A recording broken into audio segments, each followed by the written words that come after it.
जय गुरु जी। Good morning दोस्तों, ये है आपका अपना प्रिय आरजे आदि कश्यप मुंबईचा माणूस और आपके लिए लेकर आया है आपका मनपसंद program positive karma. Episode number है 349, यानी कि एक नंबर कम है 350 से। आज 22 अप्रैल है और वीरवार का दिन।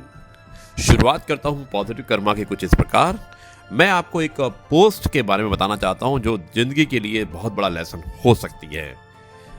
शुरुआत करता हूं इसकी कुछ इस प्रकार। दोस्तों, एक बार दुबई के संस्थापक शेख राशिद से एक व्यक्ति ने पूछा कि आप खुद के भविष्य के बारे में क्या सोचते हैं। उन्होंने जवाब दिया, मेरे पिता एक ऊंट पर थे, मैं एक मर्सिडीज में हूं और मेरा बेटा लैंड रोवर पर है, लेकिन मेरा प्रिय पोता फिर से ऊंट पर वापस आ जाएगा। आदमी ने कहा, यह क्या है, मेरे कुछ समझ में नहीं आया। तब वो कहते हैं, कठिन समय व्यक्ति को मजबूत बनाता है और मजबूत व्यक्ति ही आसान समय बनाता है। आसान समय व्यक्ति को कमजोर बनाता है और कमजोर आदमी कठिन समय पैदा करता है। दोस्तों, बहुत अच्छा लिखा था।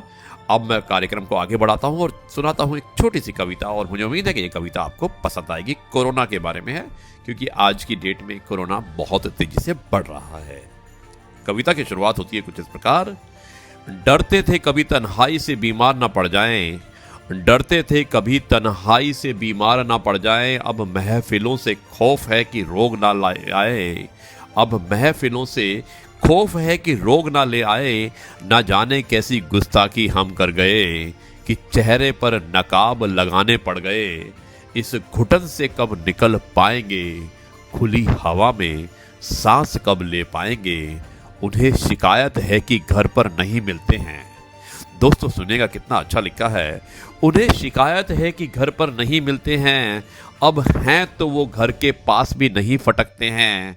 कोरोना हमारा कीमती खजाना ले गया, कोरोना हमारा कीमती खजाना ले गया। दोस्तों के साथ बैठे जैसे जमाना हो गया, दोस्तों के साथ बैठे जैसे जमाना हो गया। ये सभी दोस्तों को समर्पित है दोस्तों। और अब मैं सुनाता हूं एक और बहुत अच्छा मैसेज। इंसान घर बदलता है, लिबास बदलता है, रिश्ते बदलता है, दोस्त बदलता है, फिर भी परेशान क्यों रहता है, क्योंकि वो खुद को नहीं बदलता है। दोस्तों, खुद को बदलिएगा, ना कि घर को, लिबास को, रिश्तों को या दोस्तों को। आपकी परेशानी अपने आप दूर हो जाएगी। मिर्जा गालिब ने कहा है कि उम्र भर गालिब यही भूल करता रहा, उम्र भर गालिब यही भूल करता रहा। धूल चेहरे पर थी और आईना साफ करता रहा। दोस्तों, तरक्की की फसल हम भी काट लेते, थोड़े से तलवे अगर हम भी चाट लेते। बस मेरे लहजे में जी हजूर ना था, इसके अलावा मेरा कोई कसूर ना था। अगर पल भर को भी मैं बेज़मीर हो जाता, यकीन मानिए मैं कब का अमीर हो जाता, मैं कब का अमीर हो जाता। दोस्तों, ये है आपका अपना प्रिय आरजे आदि कश्यप मुंबईचा माणूस। और अब आपको आरजे आदि विशेष कुछ अलग हो जाए, उसमें एक कहानी सुनाने वाला हूँ। और कहानी का शीर्षक भी लॉकडाउन के बारे में है। जिसका शीर्षक है, उसका नाम है श्री कृष्णा का लॉकडाउन। दोस्तों, थोड़ी लंबी कहानी होगी, लेकिन मुझे उम्मीद है कि ये कथा आपको जरूर पसंद आएगी। शुरुआत करता हूं श्री कृष्ण का लॉकडाउन। दोस्तों, एक कथा के अनुसार कुरुक्षेत्र में युद्ध क्षेत्र को विशाल सेनाओं के आवागमन की सुविधा के लिए तैयार किया जा रहा था। उन्होंने हाथियों का इस्तेमाल पेड़ों को उखाड़ने और जमीन साफ करने के लिए किया। ऐसे ही एक पेड़ पर एक गोरैया अपने 4 बच्चों के साथ रहती थी। जब उस पेड़ को उखाड़ा जा रहा था तो उसका घोंसला जमीन पर गिर गया, लेकिन चमत्कारी रूप से उसकी संतानें अनहोनी होने से बच गई। लेकिन वो अभी बहुत छोटे होने के कारण उड़ने में असमर्थ थे। कमजोर और भयभीत गोरैया मदद के लिए इधर उधर देखती रही। तभी उसने कृष्ण को अर्जुन के साथ वहां आते देखा। वे युद्ध के मैदान की जांच करने और युद्ध की शुरुआत से पहले जीतने की रणनीति तैयार करने के लिए वहां गए थे। उसने कृष्ण के रथ तक पहुंचने के लिए अपने छोटे पंख फड़फड़ाए और किसी प्रकार श्री कृष्ण के पास पहुंची। हे कृष्ण, कृपया मेरे बच्चों को बचाएं, क्योंकि लड़ाई शुरू होने पर कल उन्हें कुचल दिया जाएगा। सर्वव्यापी भगवान बोले, मैं तुम्हारी बात सुन रहा हूं, लेकिन मैं प्रकृति के कानून में हस्तक्षेप नहीं कर सकता। गोरैया ने कहा, हे भगवान, मैं जानती हूं कि आप मेरे उद्धार करता हैं। मैं अपने बच्चों के भाग्य को आपके हाथों में सौंपती हूं। अब यह आपके ऊपर है कि आप उन्हें मारते हैं या उन्हें बचाते हैं। काल चक्र पर किसी का बस नहीं है। श्री कृष्ण ने एक साधारण व्यक्ति की तरह उससे बात की, जिसका आशय था कि वहां ऐसा कुछ भी नहीं था जिसके बारे में वो कुछ भी कर सकते। गोरैया ने विश्वास और श्रद्धा के साथ कहा, प्रभु, आप कैसे और क्या करते हैं वो मैं नहीं जान सकती। आप स्वयं काल के नियंता हैं, यह मुझे पता है। मैं सारी स्थिति एवं परिस्थिति एवं स्वयं को परिवार सहित आपको समर्पण करती हूँ। भगवान बोले, अपने घोंसले में 3 सप्ताह के लिए भोजन का संग्रह करो।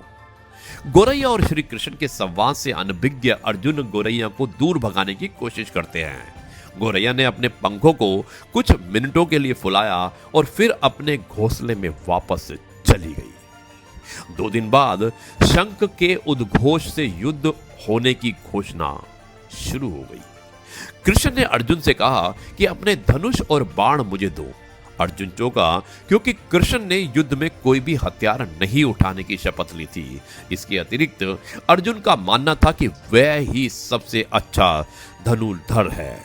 मुझे आज्ञा दें भगवान, अर्जुन ने दृढ़ विश्वास के साथ कहा, मेरे तीरों के लिए कुछ भी अभिज्ञ नहीं है। चुपचाप अर्जुन ने धनुष लेकर कृष्ण के ने एक हाथी को निशाना बनाया, लेकिन हाथी को मार के नीचे गिराने के बजाय तीर हाथी के गले की घंटी में जा टकराया और एक चिंगारी सी उड़ गई। अर्जुन ये देखकर अपनी हंसी नहीं रोक पाया कि कृष्ण एक आसान सा निशाना चूक गए। क्या मैं प्रयास करूं? उसने स्वयं को प्रस्तुत किया। उसकी प्रतिक्रिया को नजरअंदाज करते हुए कृष्ण ने उन्हें धनुष वापस दिया और कहा कि कोई और कार्रवाई की आवश्यकता नहीं है। लेकिन केशव, तुमने हाथी को क्यों तीर मारा? अर्जुन ने पूछा। क्योंकि इस हाथी ने उस गोरैया के आश्रय उसके घोंसले को, जो कि एक पेड़ पर था, उसको गिरा दिया था। कौन सी गोरैया? अर्जुन ने पूछा। इसके अतिरिक्त हाथी तो भी अभी तो स्वस्थ और जीवित है, केवल घंटी ही टूटकर गिरी है। अर्जुन के सवालों को खारिज करते हुए कृष्ण ने उसे शंख फूंकने का निर्देश दिया। युद्ध शुरू हुआ। अगले 18 दिनों में कई जानें चली गई। अंत में पांडवों की जीत हुई। एक बार फिर कृष्ण अर्जुन को अपने साथ सुदूर क्षेत्र में भ्रमण करने के लिए ले गए। कई शव अभी भी वहां हैं जो उनके अंतिम संस्कार का इंतजार कर रहे हैं। जंग का मैदान गंभीर अंगों और सिर बेजान सीढ़ियों और हाथियों से अटा पड़ा था। कृष्ण एक निश्चित स्थान पर रुके और एक घंटी जो कि हाथी पर बांधी जाती थी उसे देखकर विचार करने लगे। अर्जुन, उन्होंने कहा, क्या आप मेरे लिए ये घंटी उठाएंगे और उसे एक तरफ रख देंगे? निर्देश बिल्कुल सरल था, परंतु अर्जुन के समझ में नहीं आया। आखिरकार विशाल मैदान में जहां बहुत सी अन्य चीजों को साफ करने की जरूरत थी, कृष्ण उस धातु के एक टुकड़े को रास्ते से हटाने के लिए क्यों कहेंगे? उसने प्रश्नवाचक दृष्टि से उनकी ओर देखा। हाँ, यह घंटी, कृष्ण ने दोहराया, यह वही घंटी है जो हाथी की गर्दन पर पड़ी थी, जिस पर मैंने तीर मारा था। अर्जुन बिना किसी और सवाल के भारी घंटी उठाने के लिए नीचे झुका। जैसे ही इसे उठाया, उसकी हमेशा के लिए जैसे दुनिया बदल गई। 1, 2, 3, 4 और 5 4 युवा पक्षियों और उसके बाद एक गोरैया उस घंटी के नीचे से निकले। बाहर निकल के माँ और छोटे पक्षी कृष्ण के इर्द गिर्द मंडराने लगे और बड़े आनंद से उनकी परिक्रमा करने लगे। 18 दिन पहले काटी गई एक घंटी ने पूरे परिवार की रक्षा की थी। मुझे क्षमा करें हे कृष्ण, अर्जुन ने कहा। आपका मानव शरीर मैं देखकर और सामान्य मनुष्यों की तरह व्यवहार करते हुए मैं भूल गया था कि आप वास्तव में कौन हैं। आइए हम भी तब तक इस घंटी रूपी घर के परिवार के साथ अपने आप को जोड़ लें। दोस्तों, कोरोना का समय है और शायद हमें इसी तरह से अपनी रक्षा करनी है और अपने आप को रक्षा के लिए तैयार करना है। दोस्तों, कहानी कैसी लगी आप मुझे जरूर बताइएगा। ये बहुत ही मिली-जुली कहानी थी कोरोना के हिसाब से और मुझे उम्मीद है कि आप भी अपना ध्यान इसी प्रकार रख रहे होंगे और दूसरों का भी ध्यान रख रहे होंगे। ये है आपका अपना प्रिय आरजे आदि कश्यप मुंबईचा माणूस और आपके लिए लेकर आया था आपका मनपसंद प्रोग्राम पॉजिटिव कर्मा। अब मैं इस कार्यक्रम को यहीं पर समाप्त करता हूं। कल आपसे एक बार फिर मुलाकात होगी एक नई कहानी, नए किस्से और नई बातों के साथ। तब तक के लिए मैं आपसे कहता हूं नमस्कार, जय हिंद, वंदे मातरम, भारत माता की जय, जय जवान जय किसान और जय गुरु जी।